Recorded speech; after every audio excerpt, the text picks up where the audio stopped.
السلام علیکم. میں ایف انفو سے فیصل شاہین. پاکستان نے بریسویل کی سانس بحال کر دی. سامی چودھری کہتے ہیں کہ جب حریف نرگے میں آ چکا ہو اور وہیں لپک کر ٹینٹوا دبوچنے کی کوشش نہ کی جائے تو ساری دانش دھری کی دھری رہ جاتی ہے اور سانس بحال ہوتے ہی حریف پلٹ کر وار کرنے کی حیثیت میں آ جاتا ہے. مائیکل بریسویل اسپین کے اس ورائٹی سے بالکل شناسا نہیں تھے جس سے ابرار احمد انہیں آزما رہے تھے. جس مقدمے میں گر چکے تھے، اگر بابر اعظم وہیں ٹینٹوا دبوچنے کی کوئی تدبیر کر پاتے تو یقیناً کیوی اننگز اپنی انہدام کی سمت گامزن ہو جاتی اور پاکستان پہلی اننگز کی خطاؤں کا کفارہ چکانے کے قابل ہو جاتا. پہلے سیشن میں میر حمزہ اور نسیم شاہ کی بالنگ نے کیوی ٹاپ آرڈر کو الجھائے رکھا اور حسن علی نے ہلکی سی ریورس سوئنگ کی جھلک ملتے ہی کیوی مڈل آرڈر میں درار ڈال دی. یوں مائیکل بریسویل اپنی توقع سے کہیں پہلے ابرار احمد کی اسپن کا امتحان دینے کریز پر پہنچے.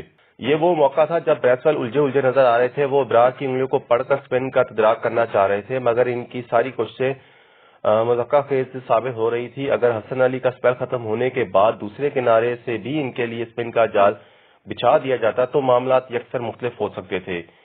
یہ سمجھنا دشوار ہے کہ چائے کے وقفے تک پہنچ کر یہ ٹیم کیوں تھتن سے چور نظر آنے لگی ہے.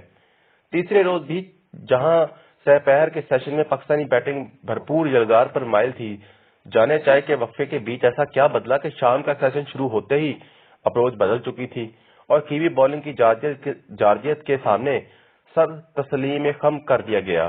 حالانکہ ساؤتھ کیل اس مزاحمت سے بھرپور سینچری کے بعد وکٹ کی رگ رگ سے شناسا ہو چکے تھے، مگر سلمان آغا کے وکٹ گرتے ہی گویا ضبط کے بندھن سے ٹوٹے اور لوئر آرڈر باقی ماندہ کیوی برتری بے باک کرنے میں ناکام رہ گیا.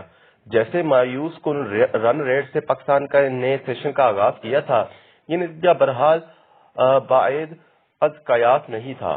آج بھی جہاں پہلے دو سیشن میں پاکستانی بالنگ نے شاندار ڈسپلن کا مظاہرہ کرتے ہوئے کیوی بیٹنگ کی کوتاہیوں کو آشکار کیا، وہیں چائے کے سیشن کے بعد یک بارگی بادی پلٹ گئی جب پاکستان نے سیشن کا آغاز ہی مدافعانہ سوچ کے تحت کیا. چائے کے وقفے کے عین بعد جب کچھ ریورس سوئنگ باقی تھی، وہاں اگر اٹیک میر حمزہ کی بجائے نسیم شاہ سے کروایا جاتا تو بلنڈل کے قدم بھی ضرور ڈگمگاتے اور دوسرے کنارے سے آتی ابرار احمد کی اسپن کے لیے بھی امکانات کے نئے در کھلتے. مگر پاکستان نے لنچ کے بعد جس ڈسپلن اور جارحانہ اپروچ کا مظاہرہ کیا تھا، چائے کے بعد وہ ساری جارحیت ہوا ہو گئی.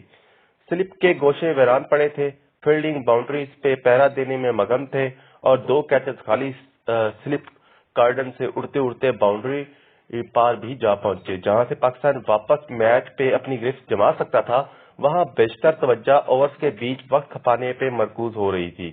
ایک اطراف شکست اس چال ڈھال سے آیا تھا. باقی ماندہ وکٹیں اڑانے کے بجائے وہ کیوی ڈکلیریشن کا فیصلہ مؤخر کرنے میں زیادہ دلچسپی رکھتے تھے. پاکستان کی اس تمام کارکردگی میں فیلڈنگ کی کوتاہیاں خوب ابھر کے سامنے آئی ہیں. بلنڈن کو دو اضافی زندگیاں فراہم کی گئی، وہیں بالآخر بریسویل کے ہمراہ کیویز کو اس سطح پہ لے گئی جہاں سے میچ بچانا پاکستان کے لیے دشوار ہوتا جا رہا ہے. اسی کے ساتھ اپنے میزبان کو اجازت دیجیے گا. اگر آپ ہمارے چینل پر نئے ہیں تو لائک، سبسکرائب اور شیئر کرنا نہ بھولیے گا.